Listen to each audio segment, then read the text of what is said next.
Right? Okay, we're live. Hello. And 1 second, I'm just setting up everything. People who know me, it takes me a little time to set up. And 1 second, yeah, there you go. This is something that's very Shikha Khanna interview beginning. I'm going to do one video just on how I begin interviews, like 100 of them. We're just trying to figure out the tech in even 100 interviews. So welcome everyone. And yet again, I mean, I keep finding more and more and more and more and more and more stories. And I'm so blessed that I'm getting an opportunity to bring them to you all. And even more blessed that all of you supported, you come in replays, you see it, you connect, you meet you. And that's what this whole thing is about, that moms must start locking arms and meeting each other and encouraging each other, even on a tiniest thing. Like you all know that I'm talking about transitioning my child to the preschool, to big things in life, to their businesses, to their emotional self. We must support each other, and that's the whole effort. And inspiring stories are the most important way you can inspire the world. And so much happens, sometimes we don't even know how many people we've touched by just having a conversation. So the conversations must go on. Even if I found my 100 moms, the conversation has to go on forever and ever on this place.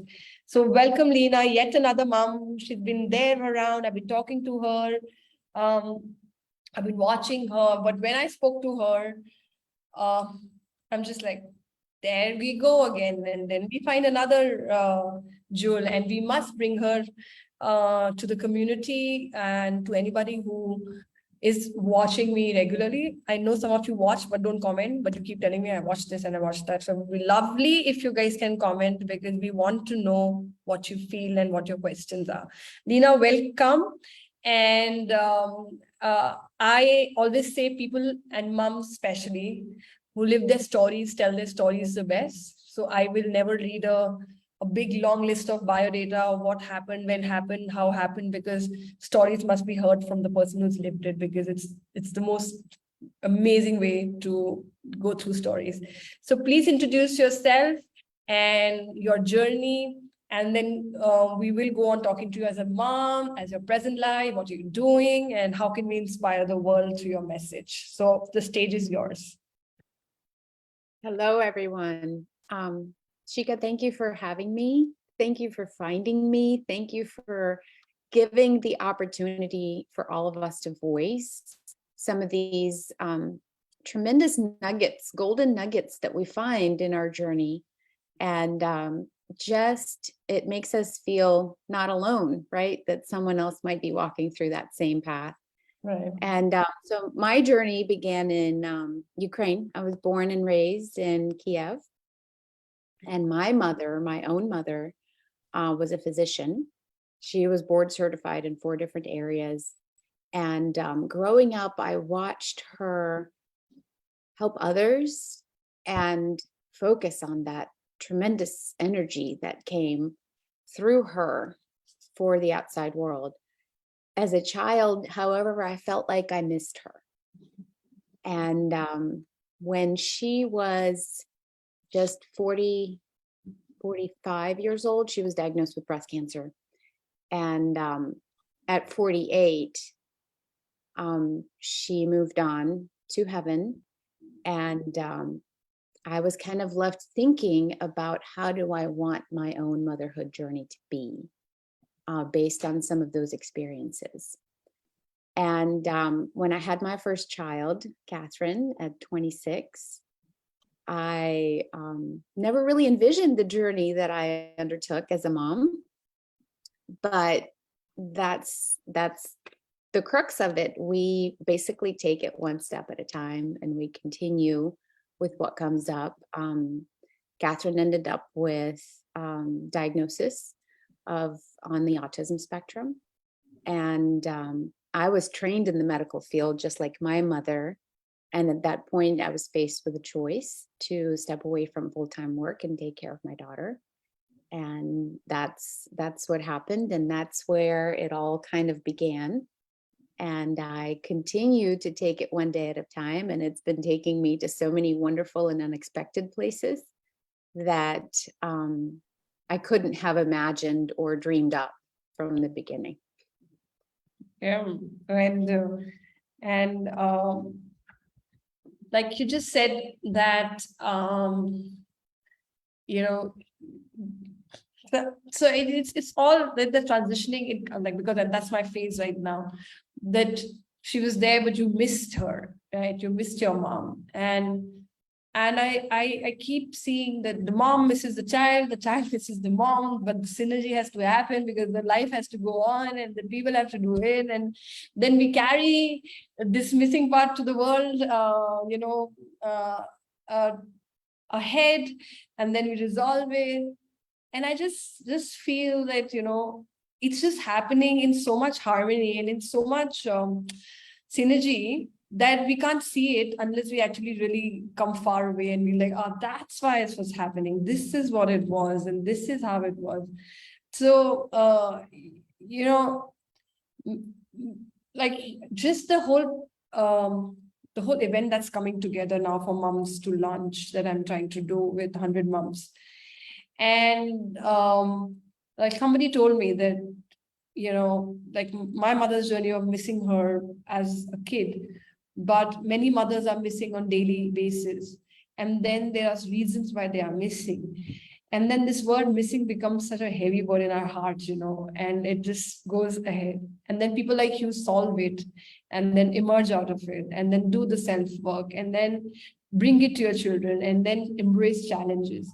So I'm very proud of you. I know there's so many parts to your stories that can inspire so many people. You've come out of so much yourself before you have even passed it on with your children.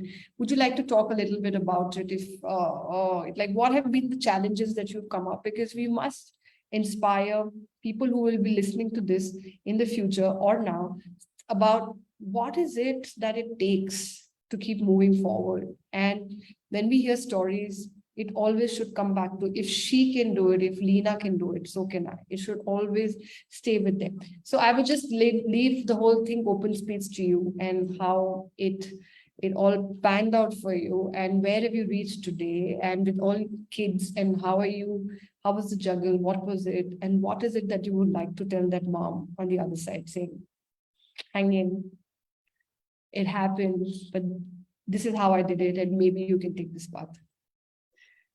So if I look at the big picture, and it's funny that this comes up now, because just this week I found this amazing self-reflective exercise about finding the gifts in your life. And I've been a firm believer in any hardship that comes at you in life can be turned into a gift, can be turned into an opportunity, can be turned into growth. And I almost picture this, the edge of growth is always painful. If you think about biology, adding cell upon cell upon cell, as you have that growth, it's uncomfortable because it's new. So the exercise, I really loved doing it in the beginning of my life. I divided my age into 5 parts, and I looked at those hard, difficult moments, and discovered that each and every one of them have been turned into a gift. And that knowledge, that belief is able to settle because you see it in your own life. So it's amazing, because like the first 2 difficult things, I think I was under 8 years old at the time. Chernobyl nuclear disaster happened 70 miles from my house, and my mother, being a physician, was kind of thrown into that helping mode, that trying to serve in a very selfless way, because nobody knew what was coming in our direction. Nobody's ever experienced a nuclear meltdown. And for me as a young child, my big loss out of that was my dog had a long fur coat, and she had to go outside. And my mother, one day, I remember her coming into the apartment. It's a small apartment. She brought a Geiger counter to measure the radiation on the dog. and it was too much, and we were unable to keep the dog. But yet, looking back, the gift of growth, the gift of resilience, the gift of creativity and problem solving stems from those experiences in my life. Yeah, yeah. If I will just ask Embed, because I always tell you that we also bring thing when you're talking about, that's the question that came to me right now about radiation, when you're, because you've experienced it, and we must, even through our stories, it's not necessarily always ours. You're talking about your dog's radiation and we cannot keep it. Does the radiation pass on to other people as well, and that's the reason you can't keep the dog? Does it really They're happen? particles, right? So radiation particles actually can be rubbed off onto skin, and if they're not removed, they continue to irradiate the person. Wow. Wow. It's just why I ask these questions when a person experiences it, because, you know, we very casually say things like, oh, nuclear weapon and all that. And we must know what happens when it happens, even in a little way. And then people who go through it can actually tell people. So the awareness goes on. And I can so, I can so feel that what it would have been to let go of the dog because of the yeah, it's your dogs are like your kids, and Yeah. and they would be Her so name was Dana. sorry. Name Her what? name was Dana. Dana. Yeah. Dana the dog. Yeah. Yeah. So, Lena, from there on, you moved on and you left your, I think even leaving your place and coming itself is a journey that you've taken. And the whole journey must have taught you so many things that, as a message of, again, it comes back. I would not say the transition, the word is my week's word probably, but the transitions are very tough of any kinds, you know. So, like, if you have to tell people about how to transition, and like when you look back, when you are doing it yourself for the first time, you don't know what to keep in mind, but we can help people because we've done it to, because unpredictability is at so many levels come in, and the transition is the only way to move forward. And how do you do that? So what is it transitioning from that place and now settling in new ways? And I'm sure there are transitions of all levels in your life, but the whole thing of transitioning when you have to, what's the easiest way people can keep that in their head and keep moving forward? The word that comes to me when you ask this question, Shika, is trust. Right. And if you're able to get to a place where you trust in your journey, you trust in the fact that you were placed here for a purpose, in the time such as this, in the place such as this, right here, right now, Right. then anything that comes at you becomes a learning experience, whether someone may qualify that as a success or as a challenge or even as a failure. It brings you to the next place you're supposed to be. And if you're able to trust your journey and trust your place in this world, then it all becomes not negative or even super positive. It just becomes part of it, and it is well with your soul. And that's the biggest thing I learned out of all the transitions that I've ever had to make. Right. And if you see me typing, I'm just trying to invite more and more people to listen to you, because if they don't see it now, they'll see the replays. And that's what I'm also doing while listening to you, because the job of a host is also to keep getting people to know what she's talking about. It's so important, and please come to hear her. So the word trust is what we have, and the word trust is what we take, and the word trust is what lasts very, very long in anything that we do.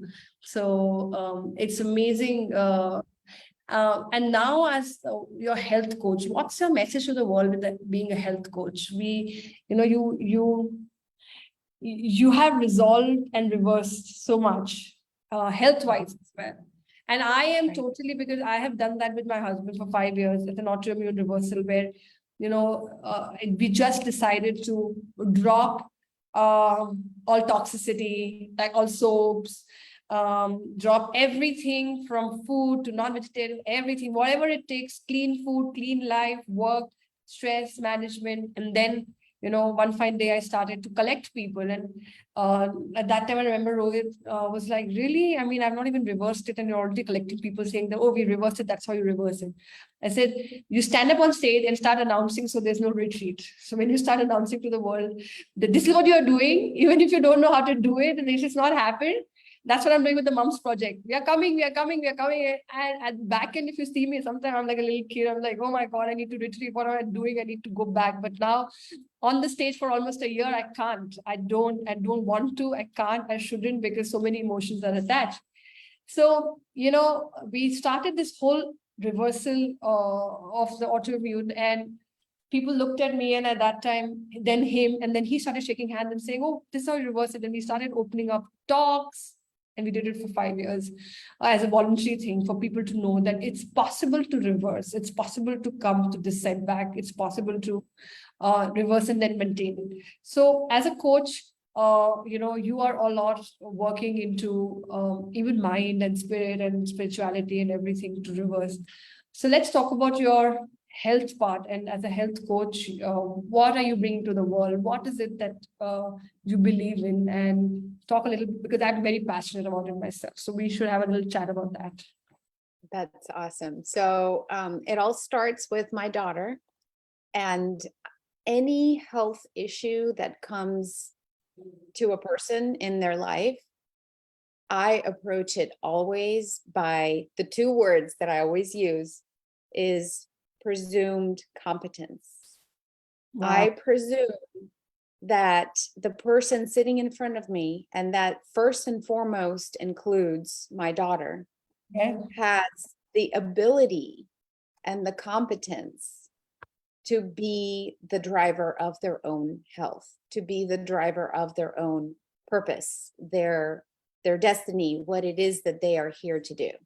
Right. And as a health coach, I come in asking good questions and helping them draw that out of themselves much more than trying to put a piece of me into the puzzle for them, because my piece belongs to me and it fits into my story. Right. They are the ultimate expert in being able to find their own pieces that fit perfectly. Right. Right. And I'm there as a guide. Yeah, and the whole trust in coming back and believing that our bodies have abilities to heal and go back to its normal state, um, itself is a very it takes a lot to start believing that, because everything around you like looks at you and says that, are you crazy? This is the only way to be. Go to the medicine, get this chopped off. This. And then miracles happen, and people hear about stories of miracles happening and people getting absolutely okay. And it's happened to us as well. And every time I'm going a little off my health, I just know that it is nothing to do with any outside thing, that I'm doing something not okay with my health. And if I correct it, it'll be back, and the course correction will happen back to it. And then riding your life with course correcting your health back is such an important thing, because it's very easy to keep moving here and then just come back. And that's what I started to believe that bodies have. And I love it that you believe that too. But what you added to that is that also that I believe that the course correction is like that, but you believe what your course correction is and how it should be, and it should come from you, from your insight and from your experience and from what suits you and what it is. So that's a very interesting piece. So what kind of clients are you looking at, like when you're doing your online programs also? Who are you meeting? What are the people who are coming to you?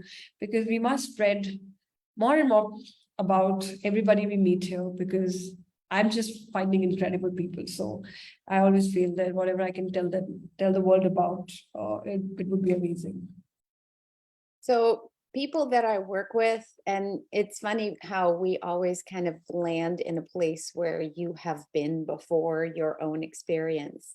Right. And I myself, but then going even back to my mother, it's service-oriented people, people who have learned and have done a lot of service and have given of themselves, but yet to some level forgot to take care of themselves. Right.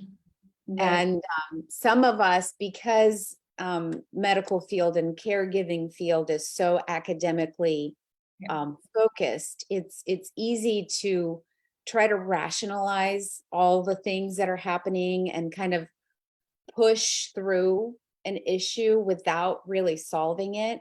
So my aim is to help people like me, like I was before my own cancer diagnosis 4 years ago, people that have similar drive with my mother.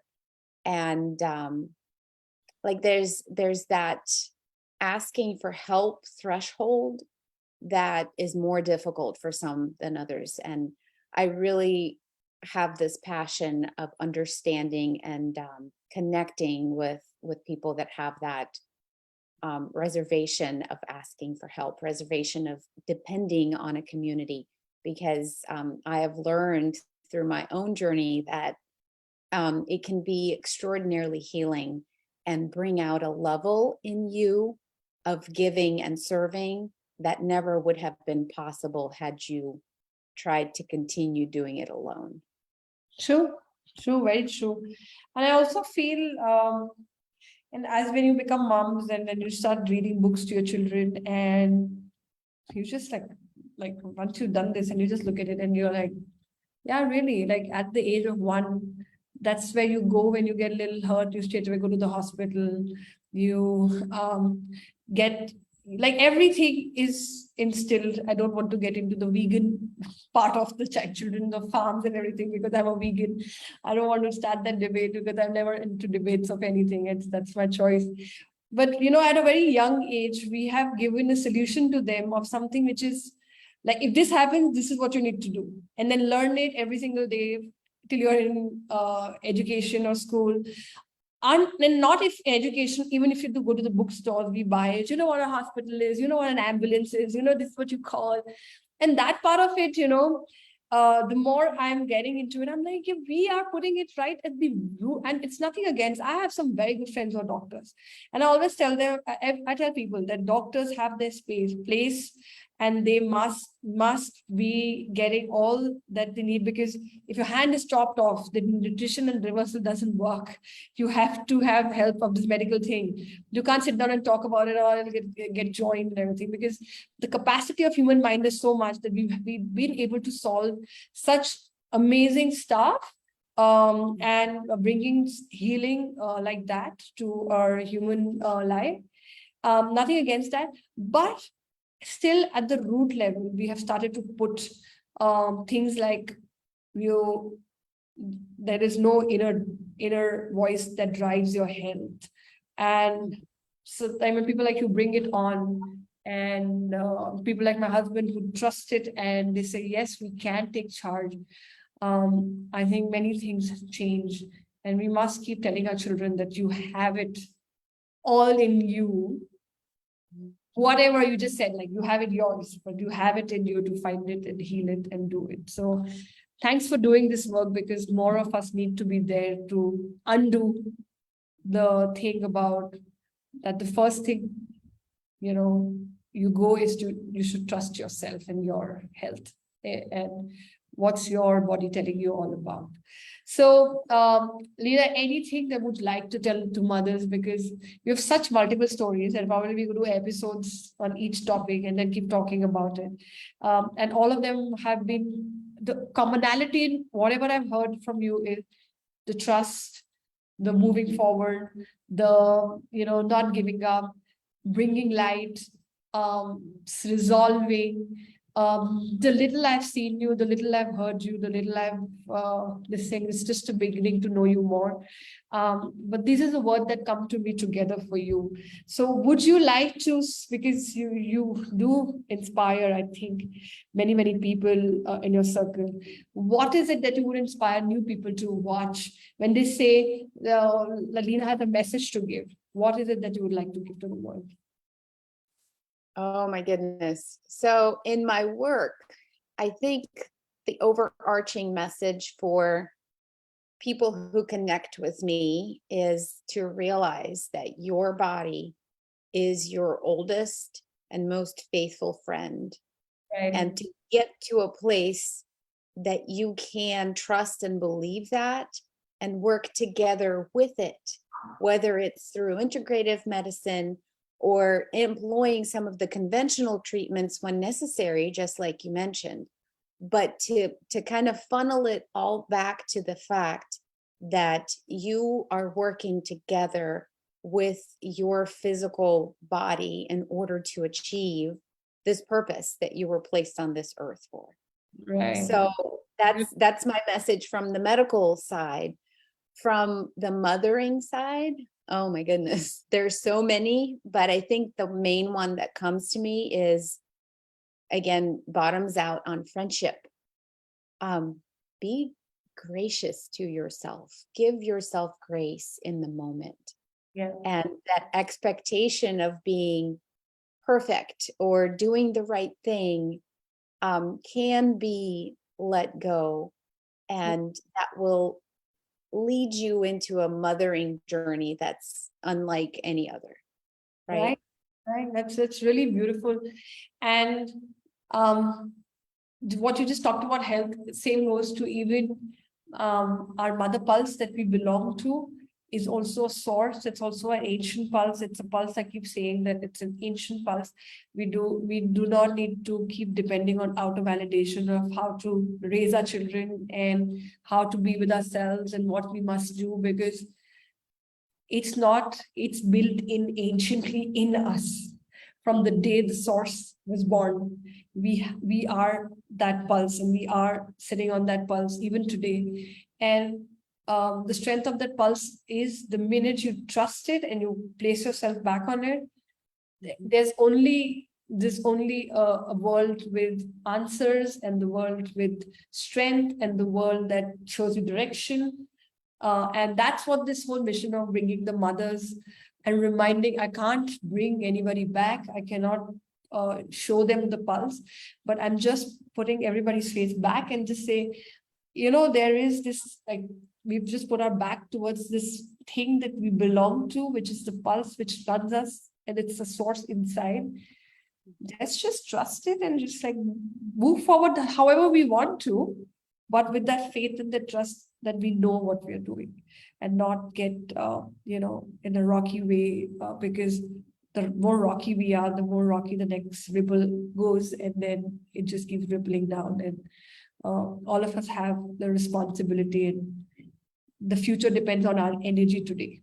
What is the mother's energy today? The future depends on that. So we have to. So this is a first effort of bringing 100 mothers together, launching the books, the story. It's been quite a journey for all of us who've been here, watching it, seeing it, and living it as well.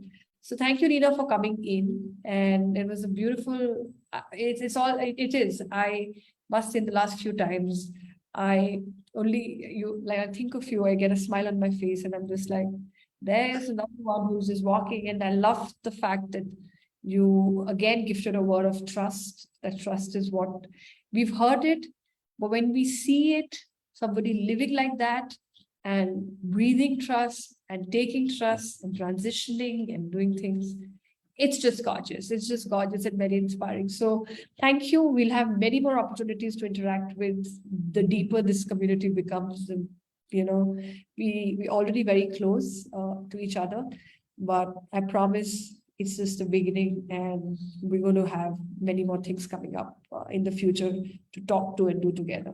So anything before leaving you would like to say, Lena? Then we can go off the live.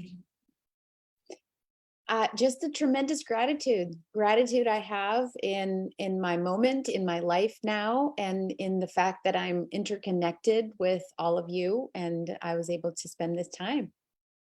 Thank you so much. Thank you so much for coming in. And I have made my effort of tagging, my slow internet is not showing who's there, who's not, or whoever comes in replay. But I will be tagging a lot of people the minute this goes off, and bring more people to hear this beautiful woman I've just interviewed. And see you guys very soon. Next week, again, we have a beautiful mom coming in. And we will tune in with Mom Vibes again next week. So take care, and I will go offline. Now you stay back, Lena.